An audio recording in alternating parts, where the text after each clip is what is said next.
ऐसा गोरख पांडे ने अपनी कविता में एक बार कहा, इन्हें इस बात का डर है कि लोग इनसे डरना बंद कर कि इस देश में ऐसा कोई जन आंदोलन खड़ा ना हो जाए, उसके बारे में आप पहले से एसओपी बनाइए। सो ये तो इस देश के गृह मंत्री कह चुके हैं कि उन्हें डर है। इस देश की ट्रेजेडी ये है कि देश के कोने पे, खासतौर पे सीमावर्ती इलाकों में जो कुछ होता है उसके बारे में यहाँ दिल्ली में बैठे हुए लोग, खासतौर पे दिल्ली में बड़ी कुर्सियों में बैठे हुए लोग ना तो कुछ जानते हैं ना परवाह करते हैं। और खास तौर पे ये सरकार जो अपने आप को राष्ट्रवादी घोषित करती है, राष्ट्रवादी सरकार की पहली जिम्मेवारी होनी चाहिए कि देश के बॉर्डर्स को सिक्योर करना। और दुर्भाग्य से पिछले कुछ सालों में एक एक करके देश के बॉर्डर्स पे जितने इलाके हैं वो पहले से ज्यादा इनसिक्योर होते जा रहे हैं। कश्मीर का सवाल था, उस पे लोगों ने कहा है तो पुराना मामला है। ठीक है, मणिपुर तो पुराना मामला नहीं, मणिपुर तो सारा आपका बनाया हुआ मामला है। लद्दाख, जिस इलाके में भारत की सेना वहां के स्थानीय लोगों के सहयोग पर निर्भर है, और ये मैं नहीं कहता, आर्मी के जनरल्स कह रहे हैं कि हम कारगिल की लड़ाई लड़ सके वो इसलिए क्योंकि स्थानीय लोग गए। मुझे सोनम वांगचुक बता रहे थे कि लोग अपने खर्चे पे बसेस कर करके कारगिल के युद्ध के अंदर गए सेना की मदद करने के लिए, उनका सामान उठाने के लिए, उनको जितनी लोकल असिस्टेंस चाहिए वो देने के लिए। जिस इलाके में भारत का मुकाबला चीन से है और भारत की सेना स्थानीय लोगों की मदद पर निर्भर है और स्थानीय लोग आउट ऑफ द वे जाके हर तरह से मदद करते रहे हैं, रिकॉर्ड है। आर्मी में भर्ती होके जवान के तौर पे लड़के भी पीछे लड़ते हुए उस इलाके में बैठे बैठाए इतना बड़ा संकट क्रिएट कर देना, ये इस सरकार के राष्ट्रवाद के ऊपर सवालिया निशान होता है कि चिंता राष्ट्र की नहीं है, चिंता केवल अपनी पर्सनल पब्लिसिटी और अपने अहम की, और अपने अहम के लिए अगर राष्ट्रीय सुरक्षा को नुकसान भी होता है तो इन्हें कोई फर्क नहीं पड़ता। अब हम मुद्दा देखते हैं, ये मांग किसकी है? ये मांग सोनम वांगचुक नामक एक व्यक्ति की डिमांड नहीं है। ये डिमांड लद्दाख के दो हिस्से हैं, एक जो बुद्धिस्ट हिस्सा है लेह वाला, दूसरा जो लार्जली मुस्लिम पॉपुलेशन का हिस्सा है कारगिल वाला। दोनों के अलग अलग संगठन हैं, कभी कभी दोनों संगठनों में विरोध भी होता है, पैरेलल काम भी करते हैं, विरोध भी होता है, लेकिन ये डिमांड सबकी है, सिर्फ सोनम वांगचुक की नहीं है, सिर्फ लेह की नहीं है, ये पूरे लद्दाख के तमाम लोगों की मांग है। और ये वो मांग है जिसे खुद बीजेपी लिखकर अपने मैनिफेस्टो में प्रॉमिस कर चुकी है। और मांग क्या है? मांग है कि हमें, जैसे इस देश का बाकी सब हिस्से में लोग अपने आप पे राज करते हैं, अपनी सरकार चुनते हैं, अपने तरीके से राज करते हैं, वो अधिकार हमें दिया जाए। लद्दाख के लोग ऐसा कुछ नहीं मांग रहे जो कि हरियाणा में ना मिला हो, कोई विशेष चीज नहीं मांग रहे। डेमोक्रेसी 370 जब हटा, हम तमाम लोगों ने उसका विरोध किया था, लेकिन सोनम वांगचुक ने समर्थन किया था। हमारे कई लोग उसके बारे में भी उंगली उठाते हैं, मैं उस पे मेरी समझ सिर्फ ये है, जैसे बाबा साहब अम्बेडकर ने फ्रीडम स्ट्रगल के समय सिर्फ और सिर्फ कहा कि मैं ऑप्रेस्ड कम्युनिटीज के इंटरेस्ट को सबसे आगे रखूंगा, उसकी दृष्टि से मैं सारी चीज को देखूंगा, उसी तरह से सोनम वांगचुक कहते हैं मैं लद्दाख की दृष्टि से पूरी चीज को देखूंगा।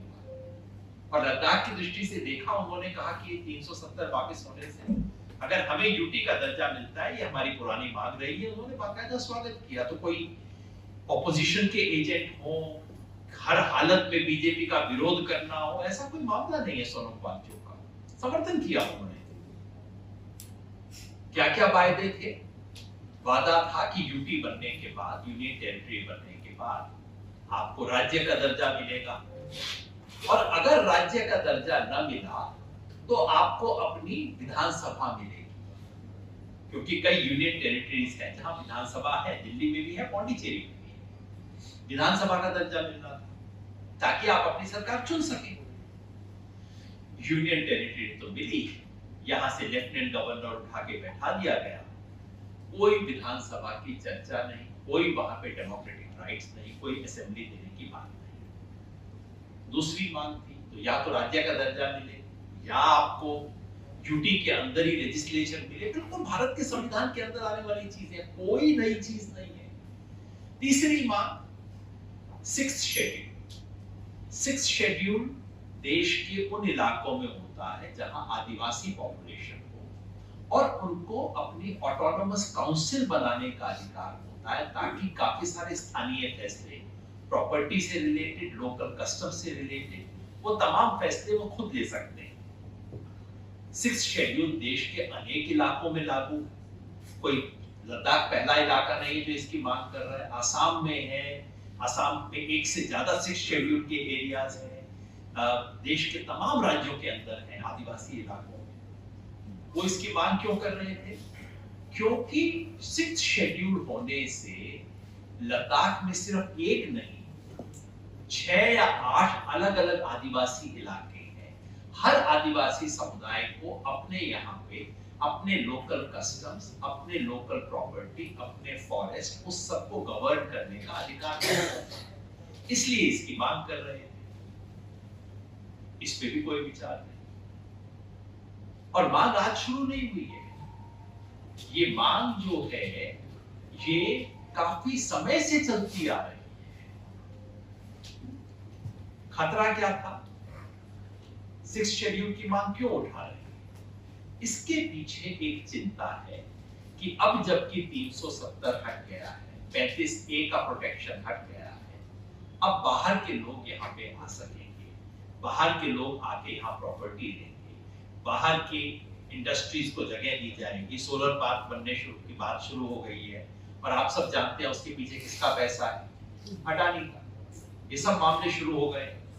तो वहां के लोगों को चिंता ये है कि एक बार वो 370 की छतरी हटने के बाद, और अगर 370 हट गया, गवर्नेंस मिली नहीं, तो इसका, और आपको सिक्स्थ शेड्यूल का प्रोटेक्शन मिला नहीं, then you are completely exposed.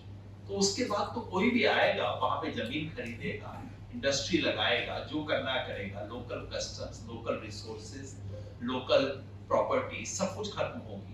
उसको बचाने का संघर्ष है जो देश के तमाम इलाकों में हुआ है, वो करने की बजाय, और जैसे मैंने कहा, ये बात आज होनी शुरू नहीं हुई है, 5 साल, जब तो 6 साल से लगातार ये मांग उठ रही है। पिछले साल 1000 किलोमीटर की पैदल यात्रा करके वो लोग दिल्ली आए। छोटी बात नहीं है, 1000 किलोमीटर ले से चलते हुए यहाँ दिल्ली तक आए, और सरकार ने उनका स्वागत क्या किया? 144 लगा दिया, कुछ लोगों को उठा के अंदर कर दिया, उनको एक तरह से, वो जो यहाँ का लोकल लद्दाख हाउस है उसमें एक तरह से उनको कैद करके रख दिया। ये उनका स्वागत हुआ।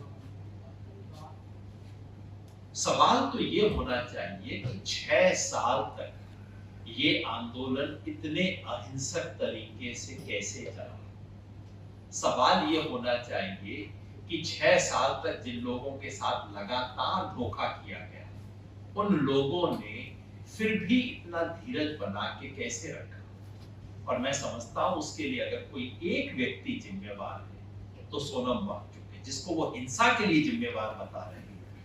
वो व्यक्ति इस आंदोलन को अहिंसक बनाए रखने के लिए जिम्मेवार है, और आज सिर्फ लद्दाख का नहीं, वो व्यक्ति पूरे देश का एक हीरो है।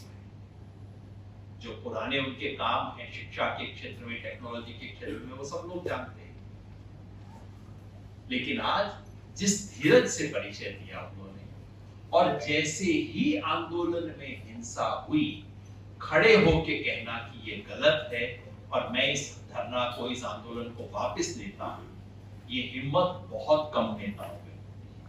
तमाम नेता उसके ऊपर पर्दा डालने की कोशिश करते हैं, उसका समर्थन करते हैं। सोनम वांगचुक ने वो हिम्मत दिखाई जो इस देश के और दुनिया के इतिहास में बहुत कम लोग देख पाते हैं।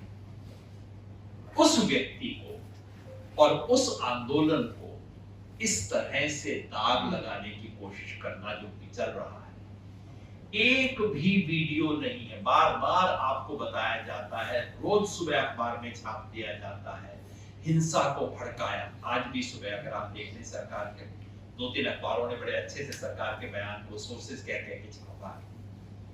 हिंसा भड़काने की कोशिश। अरे भाई, हिंसा भड़काने की कोशिश एक आदमी कर रहा था, चारों तरफ कैमरे थे, आपकी पुलिस थी।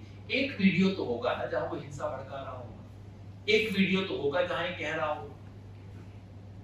कुछ कोई एविडेंस नहीं। फिर वही खेल खेला जा रहा है। आपको बताया जाएगा intellectual architect of the conspiracy, ये सब चीजें आपको बताई जाएंगी, क्योंकि एविडेंस कुछ है नहीं।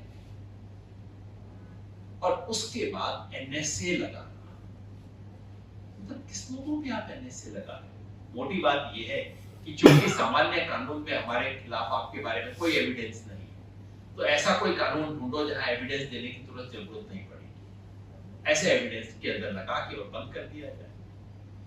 तो देश के तमाम जन संगठनों की तरफ से, देश के तमाम ऐसे नागरिकों की तरफ से जो कि इस देश में बेहतरी चाहते हैं, जो इस देश के लिए बेहतर सुरक्षा चाहते हैं, जो चाहते हैं कि इस देश का हर इलाका, हर नागरिक सुरक्षित रहे, उन सब की तरफ से हम भारत सरकार से अपील करते हैं कि अगर हम चाहते हैं कि लद्दाख मणिपुर वाले रास्ते पर ना जाए, जो कुछ वहां हो चुका है उसकी पुनरावृत्ति हम यहाँ नहीं चाहते। सौभाग्य यहाँ ये है कि यहाँ के लोगों में आपस में कोई एक दूसरे से झगड़ा नहीं है। कारगिल के लोग भी और लेह के लोग भी एक साथ मिलके बैठे हुए, ये हमारा सौभाग्य है। अगर हम चाहते हैं कि लद्दाख उसी तरह से उतने ही सौहार्द से, उतने ही ताकत से इस देश के साथ लगाव महसूस करेगा, जितना लगाव लद्दाख ने दिखाया है, जिस तरह की देशभक्ति उन्होंने दिखाई है, तो हम सबकी ये मांग रहेगी कि सोनम वांगचुक को तुरंत रिहा किया जाए। नंबर 2, जो झूठे आरोप सिर्फ वांगचुक पे नहीं, पूरे लद्दाख पे लग रहे हैं। लद्दाखी बहुत आहत है इस बात से। उनकी संख्या कम है लेकिन उनका दर्द कम नहीं है। लद्दाखी लोग बार बार ये कह रहे हैं कि आप हमें देशद्रोही कह रहे हो। हम लोगों को, जिन्होंने चीन का सामना किया, हम लोगों को आप दिल्ली वाले बैठ के देशद्रोही बता रहे हो। इस किस्म के लांछन लगने बंद हो और उनकी जो वाजिब मांग है, ये कहना कि हम चर्चा करेंगे, हम बात करेंगे, अरे हम तो आपसे वो मांगने आ रहे हैं जो आपने हमें वायदा किया था। चर्चा क्या करनी है इसमें? आपने खुद कहा था जो देंगे, हम तो वो कह रहे हैं कि आपको दे दो। तो उनकी जो मांग है कि इलेक्टेड गवर्नमेंट को यूटी में, चाहे आप उसे स्टेट का दर्जा दें चाहे यूटी का दर्जा दें, ये कोई जिद नहीं है इनकी तरफ से। आप स्टेट का दर्जा दें या बिना स्टेट का दर्जा दिए भी आप इलेक्टेड लेजिस्लेचर बनाएं, चुनी हुई विधानसभा, चुनी हुई सरकार हो और